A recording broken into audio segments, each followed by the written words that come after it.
વિદ્યાર્થી મિત્રો, કેમ છો? મજામાં? આપણે 9મો ચેપ્ટર સ્ટાર્ટ છે. ગયા વખતે આપણે વન્યજીવ સંરક્ષણ માટેના ઉપાયો ત્યાંથી આપણે ચેપ્ટરની શરૂઆત કરી હતી અને આજે આપણે આ ચેપ્ટર પૂરું કરવા જઈ રહ્યા છીએ. આપણે વન્યજીવ સંરક્ષણ માટેના ઉપાયો અને વન્યજીવો માટેની પરિયોજનાઓ આટલું આપણે ગયા લેક્ચરની અંદર ભણ્યા હતા. હવે માત્ર ને માત્ર અભયારણ્ય, ઉદ્યાન અને જૈવ આરક્ષિત ક્ષેત્ર, આ 3 મુદ્દાનો આજે આપણે અભ્યાસ કરીએ એટલે આજે આપણો આ પાઠ થઈ જશે પૂરો. હવે આજે આપણે ભણવાનું થોડુંક ઓછું છે એટલે આપણે ગયા વખતે જે ભણ્યા હતા તેનું થોડુંક આપણે રિવિઝન કરી લઈએ. તો ગયા વખતે આપણે મોસ્ટ આઈએમપી ટોપિક 2 ભણ્યા હતા. એક વન્યજીવ સંરક્ષણ માટેના ઉપાયો, એ પણ મોસ્ટ આઈએમપી ટોપિક છે, અને બીજો ટોપિક આપણે ભણ્યા હતા અલગ અલગ પ્રકારની પરિયોજનાઓ, બરાબર, વન્યજીવોના રક્ષણ માટે. તે પણ ખૂબ જ અગત્યનો ટોપિક છે. તો જોઈએ પહેલાં આપણે ઉપાયો કે ભાઈ જો આપણે પ્રાણીઓને સુરક્ષિત રાખવા હોય તો એના માટે કેવા ઉપાયોનું આયોજન કરવું જોઈએ. તો સૌથી આપણે પહેલો ઉપાય જોયો હતો કે જંગલો માટે આપણો જે દૃષ્ટિકોણ છે, આપણે માનસિકતા છે, બદલવાની જરૂર છે. માત્ર ને માત્ર જંગલને આપણે આવકનો સ્ત્રોત માનીએ છીએ. આપણા સ્વાર્થ માટે, આપણી જરૂરિયાત માટે માત્ર જંગલોને આપણે કાપીએ છીએ, પરંતુ એટલા આપણે વૃક્ષો ઉગાવતા નથી. તો આવી આપણી માનસિકતા છે એ આપણે છોડવી જોઈએ. જેટલા વૃક્ષો આપણે કાપીએ છીએ તેટલા વૃક્ષો આપણે ઉગાવવા જોઈએ, જેથી પ્રાણીઓનું જે આશ્રય સ્થાન છે તે ટકી રહેશે. તો પ્રાણીઓ જે છે એની સંખ્યામાં ઘટાડો થશે નહીં. બીજો મુદ્દો જોયો હતો કે તૃણાહારી અને માંસાહારી પ્રાણીનું સંતુલન જાળવવું જરૂરી છે, બરાબર, કે ભાઈ તૃણાહારી અને માંસાહારી પ્રાણી છે એની સંખ્યામાં ઘટાડો થવો જોઈએ નહીં. જો તૃણાહારી પ્રાણીની સંખ્યામાં ઘટાડો થાય તો તેની સીધી અસર કોની ઉપર પડે? તો કે માંસાહારી પ્રાણી ઉપર પડે, તેની સંખ્યા ધીમે ધીમે ઘટે. તેમજ જંગલની અંદર જે જળ સ્ત્રોતો છે તેની જાળવણી કરવી જોઈએ. પાણી વગર પણ પ્રાણીઓ છે અસ્તિત્વ ટકાવી શકતા નથી, અને જંગલમાં થતું અનિયંત્રિત પશુચરાણ છે તેના પર પણ આપણે પ્રતિબંધ મૂકવો જોઈએ. ત્યાર પછી આપણે શિકારની વાત કરી હતી કે ભાઈ શિકાર માટેની જે પ્રવૃત્તિ છે તો એના માટે કડકમાં કડક પગલાં લેવાવા જોઈએ, કારણ કે આપણે આપણા સ્વાર્થ માટે શિકાર કરીએ છીએ. પ્રાણીઓનું માંસ મેળવવા, પ્રાણીઓનું ચામડું, એના શિંગડા, એના દાંત વગેરે મેળવવા માટે આપણે શિકાર કરીએ છીએ. તો જે શિકાર કરે છે તેના સામે, ગેરકાયદેસર થતા શિકાર સામે કડક પગલાં લેવા જોઈએ. અને જંગલમાં કોઈ પણ પ્રકારનું ખોદકામ થતું હોય તો એના માટે, બરાબર, જે પ્રતિબંધ મૂકવો જોઈએ. અને જો કોઈ ગેરકાયદેસર ખોદકામ કરે તો તેને કડકમાં કડક સજા કરવી જોઈએ. તેની પછી જોયું હતું કે ભાઈ જંગલની અંદર જ્યારે પ્રાણીઓનું પ્રજનન કાળ હોય, જ્યારે તેઓ બચ્ચાને જન્મ આપતા હોય તો એ સમયે એને ડિસ્ટર્બ ન થાય તેનો પણ આપણે ખાસ ખ્યાલ રાખવો જોઈએ. ત્યારબાદ આપણે જોયું હતું કે જંગલમાં ઘણીવાર વરસાદના કારણે કુદરતી રીતે મીઠા પાણીના તળાવો ભરાતા હોય છે, તેમાં ઘણીવાર માછલીઓનો ઉછેર થતો હોય છે. તો આ માછલી પકડવા માટે જે માછીમારો આવે છે તો તેને અટકાવવા જોઈએ. જંગલ પેદાશ છે, બરાબર, દાખલા તરીકે જંગલનું લાકડું છે, લાખ છે, રાળ છે, ગુંદર છે, તો આ પેદાશના એકત્રીકરણ ઉપર પ્રતિબંધ મૂકી દેવો જોઈએ. અને પ્રવાસન સ્થળ તરીકે જે જંગલને અભયારણ્ય તરીકે જાહેર થયું છે તો ત્યાં પણ લોકો નુકસાન ન પહોંચાડે તેનો પણ આપણે ખ્યાલ રાખવો જોઈએ. તેની પછીનો મુદ્દો કે સમાજમાં જંગલો પ્રત્યે જાગૃતિ જાગે, લોકો જે છે જંગલોનું મહત્ત્વ સમજે, તેના માટે પ્રચાર અને પ્રસાર માધ્યમ દ્વારા, બરાબર, જંગલ પ્રત્યે આપણે જાગૃતિ લાવવાનો પ્રયત્ન કરવો જોઈએ. એની પછીનો મુદ્દો કે આપણે એક જવાબદાર નાગરિક તરીકે જો સરકાર આ બાબતે શિથિલ હોય, શિથિલ એટલે કે સરકાર જે છે એ પ્રત્યે ધ્યાન ન આપતી હોય તો આપણે પણ એક જાગૃત નાગરિક તરીકે ધ્યાન આપવું જોઈએ. તો આટલા ઉપાયો છે તેનો આપણે ગયા વખતે અભ્યાસ કર્યો હતો. હવે આપણે પ્રાણીઓને બચાવવા માટેની અલગ અલગ જે યોજનાઓ છે તે યોજનાઓ વિશે આપણે વાત કરવાની છે. તો હવે જોઈએ યોજનાઓમાં સૌથી મોસ્ટ આઈએમપી પહેલી યોજના છે જેનું નામ છે વાઘ પરિયોજના. તો મિત્રો વાઘની સંખ્યા એક સમય ઘટતી ગઈ, બરાબર. જો અહીં લખેલું છે કે ભાઈ એક અંદાજ મુજબ 20મી સદીની શરૂઆતમાં ભારતમાં 40,000 કરતાં પણ વધારે શું હતા? વાઘ હતા. હવે એનો અનિયંત્રિત ગેરકાયદેસર શિકાર થવાની પ્રવૃત્તિના કારણે એની સંખ્યામાં શું થઈ રહ્યું છે? ઘટાડો, બરાબર. અને બીજું કારણ છે નિર્વનીકરણ, જંગલના પ્રમાણમાં થઈ રહેલો ઘટાડો. તો આ બંનેના કારણે વાઘની સંખ્યા ઘટી રહી છે. તો એને ધ્યાનમાં રાખીને ઈસવીસન 1971માં, બરાબર, વાઘને બચાવવા માટે યોજના ચાલુ કરવામાં આવી, જેનું નામ આપવામાં આવ્યું વાઘ પરિયોજના. અને વાઘને બચાવવા માટે કેટલા સંરક્ષિત વિસ્તારો જાહેર કરવામાં આવ્યા? તો કે 44. વાઘ પરિયોજના પૂરી. ટોટલ શું યાદ રાખવાનું? યોજના ક્યારે લોન્ચ થઈ? 1971માં. 20મી સદીમાં વાઘની સંખ્યા કેટલી હતી? તો કે 40,000 કરતાં પણ વધારે. વાઘ માટે કેટલા વિસ્તારો સંરક્ષિત કરવામાં આવ્યા? તો કે 44. ત્યાર પછી હાથી પરિયોજના ક્યારે શરૂ થઈ? તો કે 1992ની અંદર. તેનો મુખ્ય હેતુ શું છે? કે જંગલમાં રહેતા હાથી, બરાબર, તે સુરક્ષિત રહે. હાથીનું આવન જાવનનો જે માર્ગ છે તે પણ સુરક્ષિત રાખવામાં આવે, જેથી ત્યાં રસ્તામાં પણ હાથીનો કોઈ શિકાર ન કરે, હાથીનો કોઈ હેરાન ન કરે. અને જે હાથીને પાળે છે એ પાલતુ હાથીઓ માટે પણ આ યોજના લાગુ પાડવામાં આવી હતી. અને આ યોજના પ્રમાણે હાથી માટે કેટલા વિસ્તારો સંરક્ષિત કરવામાં આવેલા? તો કે 26 વિસ્તારો જે છે એ સંરક્ષિત કરવામાં આવેલા, બરાબર. સાલ ખાસ યાદ રાખવાની. હાથી પરિયોજના ક્યારે શરૂ થઈ? તો કે ઈસવીસન 1992ની અંદર. ત્યાર પછી આપણે જોયું ગેંડા પરિયોજના. તો કે એક સિંગી ગેંડાનો શિકાર થતો, કારણ કે આ ગેંડો જે છે એના શિંગડામાંથી એક ઔષધિ મળતી. એ ઔષધિ ખૂબ જ મોંઘી હતી. તો આ ઔષધિ મેળવવા માટે એક સિંગી ગેંડાનો શું કરવામાં આવતો? શિકાર. તો આ ગેંડાને બચાવવા માટે પશ્ચિમ બંગાળ, બરાબર, તેમજ અસમ વગેરેમાંની સંખ્યા જોવા મળે છે. એના માટે યોજના જાહેર કરવામાં આવી. અને એક રાઇનો વિઝન કરીને એક લક્ષ્ય રાખવામાં આવ્યું રાઇનો વિઝન પ્રોગ્રામમાં, કે ભાઈ 2020ની અંદર ગેંડાની સંખ્યા કેટલી થવી જોઈએ? 3,000 સુધી પહોંચવી જોઈએ, બરાબર. અહીંયા ગેંડા પરિયોજના પૂરી થાય છે. ત્યાર પછી મગરમચ્છ માટેની ઘડિયાળ પરિયોજના જોઈ, કે ભાઈ 1970ની અંદર મગરમચ્છ જ્યારે લુપ્ત થવાની અણીમાં હતા ત્યારે આ યોજના શરૂ કરવામાં આવી. બીજી કોઈ આની માહિતી આપી નથી. ત્યાર પછી ગીધ પરિયોજના. તો આ એક વાક્ય યાદ રાખવાનું. ગીધ એ કુદરતનો શું છે? સફાઈ કામદાર છે. ગીધ પરિયોજના ક્યારે શરૂ કરવામાં આવી?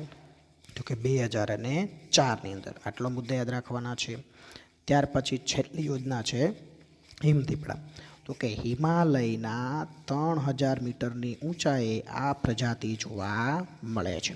આ યોજના ક્યારે શરૂ કરવામાં આવી? તો કે ઈસવીસન 2000ની અંદર, હિમદીપડાના રક્ષણ માટે. બસ આટલું તમારે યાદ રાખવાનું છે.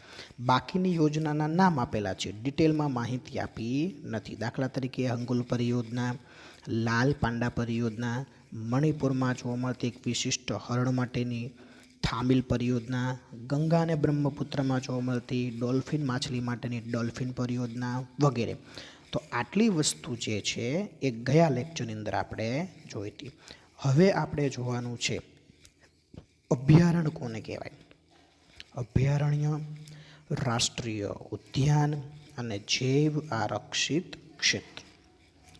તો સૌથી પહેલાં એક કોમન માહિતી સમજીએ કે વન્યજીવોના સંરક્ષણ હેતુ માટે અભયારણ્ય, રાષ્ટ્રીય ઉદ્યાન અને જૈવ આરક્ષિત ક્ષેત્રની સ્થાપના કરવામાં આવી છે.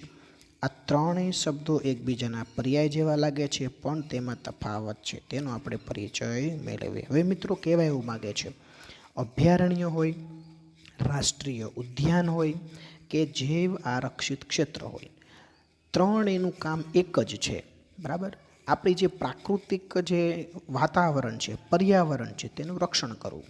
પર્યાવરણમાં જીવજંતુઓ આવી જાય, વનસ્પતિ આવી જાય, જંગલો, પ્રાણીઓ, પક્ષીઓ વગેરે, બરાબર. આ ત્રણેયનો મિનિંગ શું છે? એનું કામ શું છે? એક જ છે. છતાં પણ ત્રણેય વચ્ચે તફાવત છે. હવે કેવો તફાવત છે? તે આપણે જોઈએ. તો સૌથી પહેલાં આપણે અભ્યાસ કરીએ છીએ અભયારણ્ય. ચોક્કસ મર્યાદામાં માનવ પ્રવૃત્તિને અનુમતિ આપવામાં આવે છે. જો મિત્રો, અભયારણ્ય એટલે શું? તો કે અભયારણ્ય એટલે કે કોઈ પણ ચોક્કસ પ્રાણીની પ્રજાતિ રહેતી હોય તો એ ચોક્કસ પ્રાણીની પ્રજાતિના રક્ષણ માટે એની ફરતો એ વિસ્તારને સુરક્ષિત જાહેર કરવામાં આવે તો તેને અભયારણ્ય કહેવામાં આવે છે. ત્યાં આગળ માનવીઓને હરવા ફરવાની છૂટ હોય છે, માનવ પ્રવૃત્તિને છૂટ હોય છે, પણ સરકારની અનુમતિ લઈને. સરકારની અનુમતિ વગર કોઈ પણ વ્યક્તિ અભયારણ્યની અંદર પ્રવેશ કરી શકતો નથી. જો અહીંયા આપણને બીજા વાક્યમાં કીધું છે, સત્તાધિકારી પાસેથી અનુમતિ મેળવ્યા બાદ પાલતુ પશુઓને ચરાવવાની પણ છૂટ હોય છે. બરાબર, તમે કોઈ સત્તાધિકારી, બરાબર, ફોરેસ્ટ અધિકારી પાસેથી તમે સંમતિ મેળવો તો તમે તમારા પશુઓને પણ અમુક ક્ષેત્રમાં અમુક સમય માટે ત્યાં ચરવા મોકલી શકો છો, તેની છૂટ હોય છે. વન્યજીવ અભયારણ્યની સ્થાપના કોઈ એક વિશેષ પ્રજાતિના સંરક્ષણ માટે કરાય છે. અભયારણ્યની સ્થાપના રાજ્ય સરકાર દ્વારા જરૂરી પ્રક્રિયા દ્વારા કરી શકાય છે. જે વિસ્તારને અભયારણ્ય જાહેર કરેલો હોય તે વિસ્તાર કોઈ પણ ચોક્કસ પ્રજાતિના રક્ષણ માટે હોય. દાખલા તરીકે સિંહનું અભયારણ્ય હોય તો માત્ર ને માત્ર ત્યાં સિંહ ઉપર વધારે ધ્યાન કેન્દ્રિત કરવામાં આવે. બરાબર, આપણે અમદાવાદ જતાં કાળિયાર માટેનું અભયારણ્ય છે વેળાવદર, તો ત્યાં માત્ર ને માત્ર કઈ પ્રજાતિ પર કઈ પ્રજાતિના સંરક્ષણ માટે વધારે ધ્યાન આપવામાં આવે તો કે કાળિયાર. એટલે અભયારણ્ય હોય ને મિત્રો, એ કોઈ પણ ચોક્કસ પ્રજાતિ માટેનું જ હોય. બરાબર, અને જે વિસ્તારમાં જે ચોક્કસ પ્રજાતિની સંખ્યા ઘટતી હોય ને ત્યાં આગળ જ તે પ્રજાતિ માટે અભયારણ્ય બનાવવામાં આવે છે. અભયારણ્ય બનાવવા માટે જરૂરી પ્રક્રિયા કોણ કરે છે? તો કે જે તે રાજ્યની રાજ્ય સરકાર. તેમાં કેન્દ્ર સરકારનો કોઈ હસ્તક્ષેપ હોતો નથી. માનો કે આપણા ગુજરાતમાં જેટલા અભયારણ્ય છે તો એ કોને જાહેર કરેલા હોય? આપણી ગુજરાત સરકારે. બરાબર, નીચે જો ઉદાહરણ આપેલા છે, આ એ ભારતના ઉદાહરણ છે. હવે દાખલા તરીકે પેરિયાર છે, ચંદ્રપ્રભા છે, એતુરનાગમ છે, તો આ બધા જે છે એ અભયારણ્યના શું છે? ઉદાહરણ છે. તો આ બધા અભયારણ્યો જે તે રાજ્યમાં આવેલા હોય એ રાજ્યની રાજ્ય સરકાર જે છે એ અભયારણ્ય તરીકે જાહેર કરે છે. તો અહીંયા આગળ અભયારણ્ય જે છે એની વ્યાખ્યા અહીંયા થઈ જાય છે પૂરી. જો મિત્રો અહીંયા આગળ અભયારણ્ય માટે બ્લુ કલરનું ટપકું આપેલું છે, તો તમે જો એતુરનાગમ આપણને અભયારણ્ય અહીંયા દેખાઈ રહ્યું છે. બરાબર છે. પછી કરનાલા નામનું છે, પછી એની ઉપર જુઓ તો ચંદ્રપ્રભા છે. બરાબર, પછી અહીંયા આગળ જેસોર છે. બરાબર, તો સરિસ્કા, કેવલાદેવ, તો આ બધા શું છે મિત્રો? તો કે અભયારણ્યો છે.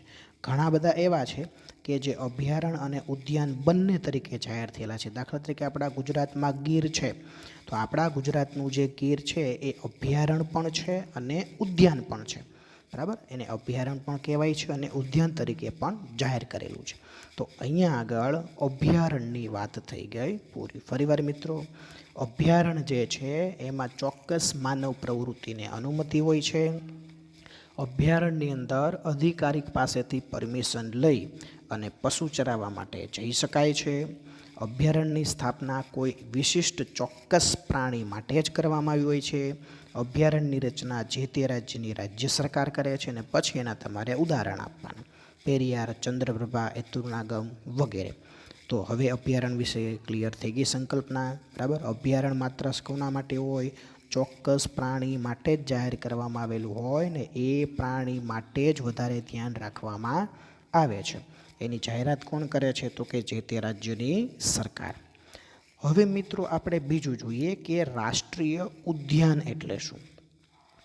અભયારણ્યની તુલનામાં આ વધારે સંરક્ષિત ક્ષેત્ર છે. તેમાં એકથી વધારે પારિસ્થિતિકી તંત્રનું સમાવિષ્ટ છે. જો અભયારણ્ય કરતાં વધારે સંરક્ષિત ક્ષેત્ર છે, મતલબ કે વધારે લોકોનું સંરક્ષણ કરે છે. તેમાં એકથી વધારે પારિસ્થિતિકી તંત્રો, પારિસ્થિતિકી તંત્ર એટલે આપણું પર્યાવરણ, એમાં આખું પર્યાવરણનો સમાવેશ થાય છે. એટલે કહેવાનો મતલબ એવો છે કે અભયારણ્ય માત્ર કોનું ધ્યાન રાખતું હતું? કોઈ પણ ચોક્કસ વિશિષ્ટ પ્રાણીનું. પણ જ્યારે અહીંયા શું કીધું છે કે ઉદ્યાન છે એ વધારે સંરક્ષિત ક્ષેત્ર છે, આખું પર્યાવરણ એમાં સમાવેશ થાય છે. મતલબ કે જે વિસ્તારને ઉદ્યાન તરીકે જાહેર કરેલું હોય તો તે વિસ્તારમાં રહેતા તમામ પ્રાણીઓ, તમામ પક્ષીઓ, તમામ વનસ્પતિ, આ બધાનું ધ્યાન રાખવાની જવાબદારી કોની હોય? સરકારની હોય છે. બરાબર મિત્રો, જો ધ્યાન રાખજો, અભયારણ્યમાં માત્ર કોનામાં ધ્યાન રાખવામાં આવતું? ચોક્કસ પ્રજાતિ. બરાબર, હાથી માટેનું અભયારણ્ય હોય તો માત્ર હાથી ઉપર ધ્યાન વધારે રાખવામાં આવે. બરાબર, કાળિયાર માટેનું અભયારણ્ય હોય તો માત્ર કાળિયાર ઉપર વધારે ધ્યાન આપવામાં આવે. પણ ઉદ્યાનનો મતલબ શું? કે ઉદ્યાન એટલે એમાં આખું પર્યાવરણ આવી જાય. ત્યાં આગળ રહેતા દરેક પ્રાણીઓ, દરેક પક્ષીઓ, દરેક વનસ્પતિ બધા માટે એ ધ્યાન રાખવામાં આવે છે. પાલતુ પશુઓને ચરાવવા ઉપર સંપૂર્ણ પ્રતિબંધ હોય છે. મિત્રો, જે વિસ્તારને રાષ્ટ્રીય ઉદ્યાન જાહેર કરેલું હોય તો તે વિસ્તારમાં પાલતુ પ્રાણીઓને ચરાવવા ઉપર સંપૂર્ણ પ્રતિબંધ છે. જો અભયારણ્યમાં પ્રતિબંધ નહોતો, ત્યાં તમે જઈ શકતા મંજૂરી લઈને, પણ ઉદ્યાનની અંદર સંપૂર્ણ શું હોય છે? પ્રતિબંધ હોય છે. અભયારણ્યની જેમ તે કોઈ એક વિશેષ પ્રજાતિ પર કેન્દ્રિત હોતું નથી. જે આપણે હમણાં ભણી ગયા કે અભયારણ્ય છે એમાં માત્ર ને માત્ર કોઈ એક જ પ્રજાતિ ઉપર ધ્યાન રાખવામાં આવતું, જ્યારે ઉદ્યાનમાં કોઈ એક જ પ્રજાતિ પર ધ્યાન રાખવામાં આવતું નથી. ઉદ્યાનની અંદર દરેક પ્રાણીઓ, દરેક પશુઓ, બરાબર, દરેક પક્ષી, દરેક વનસ્પતિ વગેરેની માવજત કરવામાં આવે છે. તેની સ્થાપના રાજ્ય અને કેન્દ્ર સરકારના સંકલનથી થાય છે.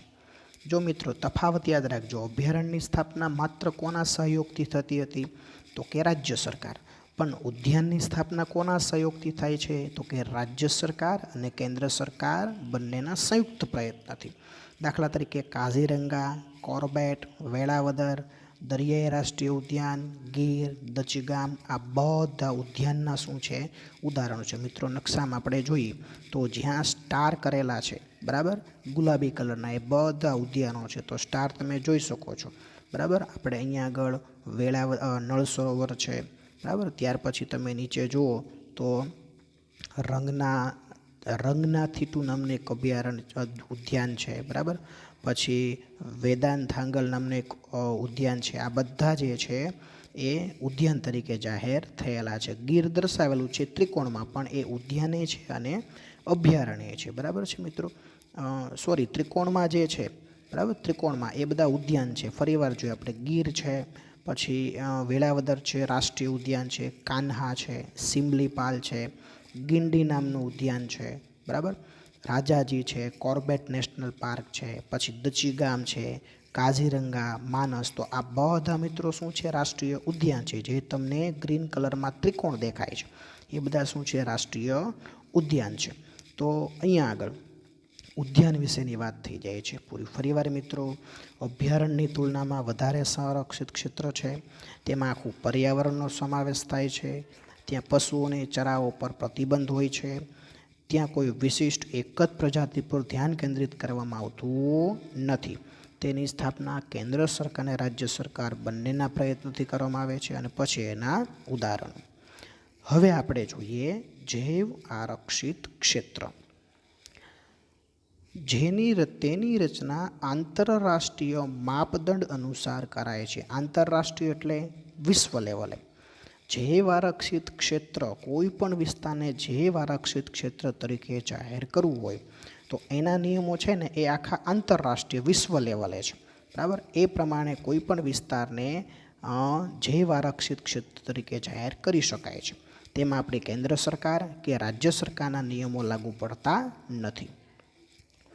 જે તે ક્ષેત્રની પ્રાકૃતિક અને સાંસ્કૃતિક વિવિધતાનું રક્ષણ કરવાનો હેતુ છે.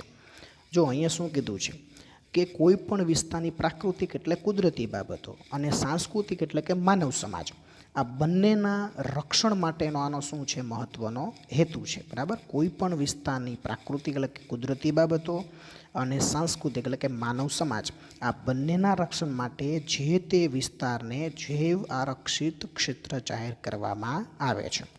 હવે જો કઈ કઈ વસ્તુનું ધ્યાન રાખવામાં આવે છે? તે ક્ષેત્રમાં થતી બધી વનસ્પતિ, જીવજંતુ, જમીન, ત્યાં વસતા લોકોની જીવનશૈલી વગેરેનું સંરક્ષણ કરવામાં આવે છે. એટલે જ આપણને પ્રાકૃતિક અને સાંસ્કૃતિક બંને બાબત કીધી હતી કે ભાઈ જે વિસ્તારને જૈવ આરક્ષિત ક્ષેત્ર જાહેર કરેલો હોય તો તે વિસ્તારમાં તમામ રહેલી વનસ્પતિ, તમામ જીવજંતુઓ, તમામ પ્રાણીઓ, તમામ પશુઓ, ત્યાં આવેલી જમીન, ત્યાં આવેલા લોકોની જીવનશૈલી, આ બધાની રક્ષા કરવામાં આવે છે. તો એવા વિસ્તારને જૈવ આરક્ષિત ક્ષેત્ર કહેવાય છે.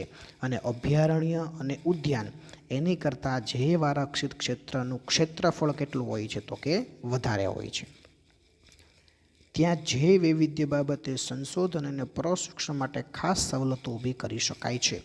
મિત્રો, જૈવ આરક્ષિત ક્ષેત્રની અંદર બરાબર જવાની સંપૂર્ણ મનાઈ હોય છે. પરંતુ જો પ્રકૃતિ એટલે કે પર્યાવરણને લગતું કોઈ સંશોધન કરવું હોય, કોઈ શિક્ષણ મેળવવું હોય તો એના માટેની વ્યવસ્થા ત્યાં ઊભી કરવામાં આવે છે. એના માટે સરકાર પરમિશન આપે છે. આ પ્રકારે ઘોષિત વિસ્તારમાં તમામ પ્રકારની બહારની માનવીય ગતિવિધિ ઉપર શું હોય છે? પ્રતિબંધ હોય છે. મતલબ કે જે વિસ્તારને જૈવ આરક્ષિત ક્ષેત્ર જાહેર કરેલું હોય ત્યાં કોઈ બહારથી વ્યક્તિને આવવા જવાની શું હોય છે? સંપૂર્ણ મનાઈ હોય છે. હરવા ફરવાની શું હોય છે? મનાઈ હોય છે. આ ક્ષેત્રનો સરેરાશ વિસ્તાર એકંદરે 5000 ચોરસ કિલોમીટરથી મોટો હોય છે. મતલબ કે જે વિસ્તારને જૈવ આરક્ષિત ક્ષેત્ર તરીકે જાહેર કરેલું હોય તો એનું ક્ષેત્રફળ લગભગ કેટલું હોય છે? 5000 ચોરસ કિલોમીટર અથવા તો તેનાથી પણ વધારે. તો મિત્રો આ એક નોટ કરજો, બરાબર, કે ભાઈ જૈવ આરક્ષિત ક્ષેત્રનું ક્ષેત્રફળ કેટલું હોય છે ઓછામાં ઓછું. તો તમારે જવાબમાં શું લખવાનું છે? 5000 ચોરસ કિલોમીટર અથવા તો તેના કરતાં પણ વધારે. હવે તેના ઉદાહરણો આપણને આપેલા છે. નીલગિરી, મન્નારની ખાડી, પછી કીધું છે ગ્રેટ નિકોબાર, સુંદરવન, પંચમઢી. આ બધા જૈવ આરક્ષિત ક્ષેત્રના શું છે? ઉદાહરણ છે. અને આ એક વિશિષ્ટ નોટ કરજો કે ગુજરાતના કચ્છના રણની વિશિષ્ટ પરિસ્થિતિને ધ્યાનમાં રાખી અને 2008ની સાલમાં તેને પણ જૈવ આરક્ષિત ક્ષેત્ર તરીકે જાહેર કરેલું છે. આ ટીક કરજો, બરાબર. તમને એવો પ્રશ્ન પૂછાય કે કચ્છના રણને જૈવ આરક્ષિત ક્ષેત્ર ક્યારે જાહેર કર્યું? તો તમારે જવાબમાં શું લખવાનું? તો કે ઈસવીસન 2008. હવે જો મિત્રો અહીંયા આપણને ઉદાહરણ આપેલા છે, મતલબ કે અહીંયા આપણને કોષ્ટકમાં માહિતી આપી છે કે ભારતની અંદર જૈવ આરક્ષિત ક્ષેત્ર કેટલા છે? તો કે 18. ઉદ્યાન કેટલા છે? તો કે 103. અને અભયારણ્યો કેટલા છે? તો કે 531. ગુજરાતમાં જૈવ આરક્ષિત ક્ષેત્ર કેટલા છે? તો કે 1. ઉદ્યાન કેટલા છે? માત્ર 4. અને અભયારણ્ય કેટલા છે? તો કે 23. તો અહીંયા આગળ જૈવ આરક્ષિત ક્ષેત્ર વિશે માહિતી થઈ જાય છે પૂરી. ફરીવાર આંતરરાષ્ટ્રીય માપદંડો અનુસાર તેની રચના થાય છે. સાંસ્કૃતિક અને પ્રાકૃતિક બંને બાબતોનું રક્ષણ થાય છે. દાખલા તરીકે વનસ્પતિ, જીવજંતુ, માનવ સમુદાયની જીવનશૈલી વગેરે.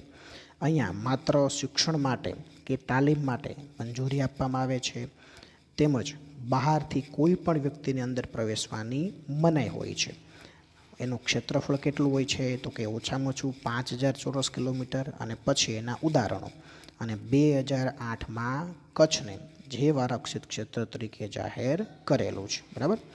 ચાલો હવે આપણે જોઈએ કોમન પેરેગ્રાફ છેલ્લો.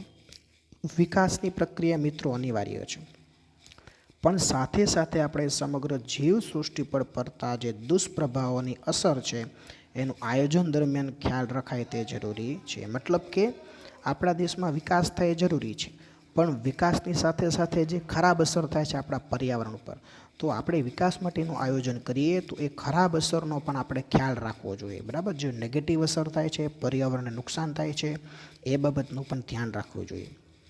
કોઈ એક પ્રજાતિ જ્યારે સંપૂર્ણ નષ્ટ થાય કે સંકટમાં આવે ત્યારે આહાર શૃંખલામાં પડતી ખલેલના પરિણામે ઘણા દૂરવર્તી હોય છે. મતલબ કે જ્યારે કોઈ પ્રાણી અથવા તો કોઈ વૃક્ષની એક પ્રજાતિ નષ્ટ થાય છે ત્યારે એની જે આખી પોષણ કડીમાં શૃંખલામાં ખલેલ પહોંચે છે, બરાબર, ડિસ્ટર્બ થાય છે, જેના લાંબા ગાળે આપણે પરિણામો કેવા ભોગવવા પડે છે? ખરાબ ભોગવવા પડે છે. સમગ્ર આહાર શૃંખલામાં દરેક જીવની ચોક્કસ ભૂમિકા છે. જો કોઈ જીવ નષ્ટ થાય તો આખા માળખામાં ભારે વિક્ષેપ અનુભવાય છે અને આહાર શૃંખલામાંથી એકાદ જીવ દૂર થતાં લાંબા ગાળે તેનું નૈસર્ગિક તંત્ર તૂટી પડે છે. મતલબ કે આપણી જે પોષણ કડી છે, જે તમે વિજ્ઞાનની અંદર ભણી ગયા છો, તો એ પોષણ કડીની અંદર દરેક જીવ ખોરાક માટે એકબીજા સાથે જોડાયેલા છે અને દરેક જીવની ચોક્કસ ભૂમિકા છે. દરેક સજીવ અગત્યનું છે. જો એક પણ સજીવ નષ્ટ પામે તો લાંબા સમય આપણું જે નૈસર્ગિક તંત્ર છે, આપણું પર્યાવરણ છે, તૂટી પડે છે. તેને આપણે ખરાબ પરિણામો ભોગવવા પડે છે. મનુષ્ય સુધી આ અસરો મોડી પહોંચે છે. તેથી આપણે આજે વધારે સજાગ છીએ ને મિત્રો. આપણે જે અત્યારે પ્રવૃત્તિ કરી રહ્યા છીએ એની અસર આપણી આવતી પેઢીને પડે છે. આપણને પડતી નથી એટલે આપણે એના વિશે આપણે ચિંતિત નથી, બરાબર. ભૂતકાળમાં જે લોકો ભૂલ કરી ગયા છે તેનું પરિણામ અત્યારે આપણે ભોગવી રહ્યા છીએ. એટલે આપણે જે પર્યાવરણને નુકસાન પહોંચાડીએ છીએ તેની નેગેટિવ અસર આપણી આવતી પેઢીને પડે છે. એટલે આપણે એના માટે સજાગ છીએ નહીં. જે પર્યાવરણીય સંકટોનો આપણે સામનો કરી રહ્યા છીએ તે દાયકાઓ પૂર્વે સેવેલી બેકાળજીનું પરિણામ છે, બરાબર. અત્યારે મિત્રો ગ્લોબલ વોર્મિંગ તમે જોઈ રહ્યા છો, પૃથ્વીનું તાપમાન ધીમે ધીમે વધી રહ્યું છે. ગ્રીન હાઉસ ઇફેક્ટ, બરાબર. ઘણા બધા પરિણામો ભોગવી રહ્યા છે. તો એ કોનું પરિણામ છે? તો કે ભૂતકાળમાં આપણા લોકોએ કરેલી ભૂલનું પરિણામ છે. આવતીકાલને ઉજળી બનાવવા આયોજનબદ્ધ વિકાસ કરીશું તો વાંધો નહીં આવે. અને પર્યાવરણ સાથે આપણો વ્યવહાર કેવો હોવો જોઈએ? મૈત્રીપૂર્ણ. જો આપણે ભવિષ્યકાળને સારો બનાવવો હોય તો પર્યાવરણ સાથે આપણે મૈત્રીપૂર્ણ વ્યવહાર કરવો જોઈએ અને આપણે આયોજનબદ્ધ વિકાસ કરવો જોઈએ. પર્યાવરણ ઉપર નેગેટિવ અસર ઉપજાવીને આપણે વિકાસ કરવો જોઈએ નહીં. તો અહીંયા આગળ આ મુદ્દો થાય છે પૂરો. એક હેનોથ્રો નામનું પ્રાણી છે, તેના વિશે આપણે પરિચય મેળવી લઈએ. આ પ્રાણી સૂકા અને અર્ધ સૂકા વિસ્તારમાં ખારયુક્ત જંગલ, બરાબર, મતલબ કે રણ પ્રદેશ જેવો વિસ્તાર, ત્યાં આપણને જોવા મળે છે. ગુજરાતના કચ્છ જિલ્લાના નાના અને મોટા રણમાં જોવા મળે છે. બન્ની નામના વિસ્તારમાં, નારાયણ સરોવરના અભયારણ્યમાં જોવા મળે છે. શિયાળથી તે થોડુંક ઊંચું, ભરાવદાર, ગોળ મોઢું, ઊંચા કાનથી તેને ઓળખી શકાય છે. બાજુમાં તમે તેનો ફોટો જોઈ શકો છો. તેનો ખોરાક તો કે નાના કદના પક્ષીઓ અને પ્રાણીઓનો તે શિકાર કરે છે. તેના પદ ચિહ્નો, તેના પગલાં ઉપરથી તેની ઉપસ્થિતિ જાણી શકાય છે. મતલબ કે તેના પગલાઓ જ્યાં આગળ જોવા મળે એટલે એવું નક્કી કરી શકાય છે કે અહીંયા આજુબાજુમાં કંઈક હેનોથ્રો નામનું પ્રાણી હશે. તો અહીંયા આગળ આપણું આ જે છે એ ચેપ્ટર થાય છે પૂરું. છેલ્લે એક ડુગાંગની આપણને માહિતી આપી છે, પણ જોઈ લઈએ.